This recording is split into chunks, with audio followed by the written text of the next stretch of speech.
أعوذ بالله من الشيطان الرجيم. بسم الله الرحمن الرحيم. حميم. تنزيل الكتاب من الله العزيز العليم.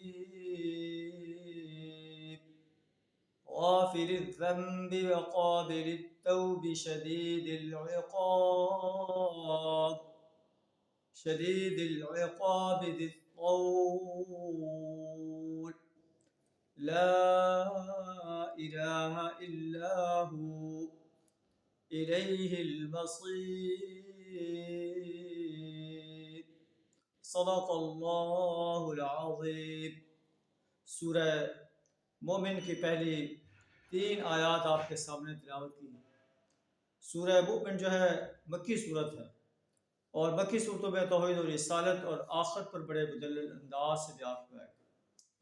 سورت کا آغاز ان الفاظ سے ہو رہا ہے: حمیم تنزیل الکتاب من اللہ العزیز العلیم.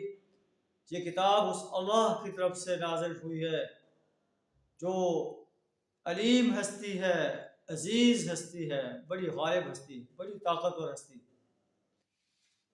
کفار کہتے ہیں کہ نبی صلی اللہ علیہ وسلم نے قرآن خود گھڑ لیا ہے، یا آپ کسی سے سیکھتے ہیں؟ اللہ فرماتا ہے کہ نہیں، یہ کتاب تو اس اللہ کی طرف سے نازل شدہ ہے جو بڑی غالب ہستی ہے، بڑی طاقتور ذات ہے، جس کی طاقت کو کوئی چیلنج نہیں کر سکتا، جو ہر چیز کو جاننے والی. غافر الذنب وقابل التوب، گناہوں کو معاف کرنے والی، توبہ کو قبول کرنے والی ہے. شدید العقاب، سخت عذاب دینے والی ذات ہے. سرکش اور باغی انسان اگر اپنی سرکشی اور بغاوت سے باز نہیں آتے تو اللہ کی سزا سے نہیں بچ سکتے. ذی الطول، بڑا صاحب فضل ہے اللہ، اس کا فضل زمین و آسمان میں بارشوں کی طرح برس رہا ہے. لا الہ الا ہو، اللہ کے سوا کوئی معبود نہیں، کوئی پرستش کے لائق نہیں، کوئی بندگی کے لائق نہیں، کوئی عبادت کے لائق نہیں، کوئی اطاعت کے لائق نہیں، کوئی حاکمیت کے لائق نہیں. اللہ کی حاکمیت کے علاوہ کسی اور کی حاکمیت زیب نہیں دیتی کہ وہ اللہ جو خالق ہے، جو مالک ہے، وہ رازق ہے، اس کی زمین پر کسی اور کا حکم چلے. انسان جو ہے اس کے حکم کو ماننے کے بجائے انسانوں کے حکم کو مانے. لا الہ الا ہو، اللہ کے سوا کوئی عبادت کے لائق نہیں، کوئی پرستش کے لائق نہیں. الیہ المصیر، اسی کی طرف لوٹنا ہے.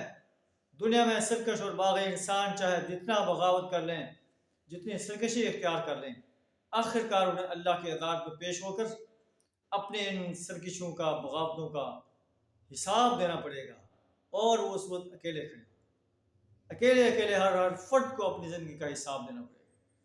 اللہ سے دعا کریں ہمیں یوم حساب کے لیے تیاری کرنے کی توفیق عطا فرمائے، سرکش اور باغی بندہ بننے سے اپنی پناہ عطا فرمائے، ایمان اور عمل صالح سے آراستہ ہو کر اپنا فرمانبردار بندہ بننے کی توفیق عطا فرمائے.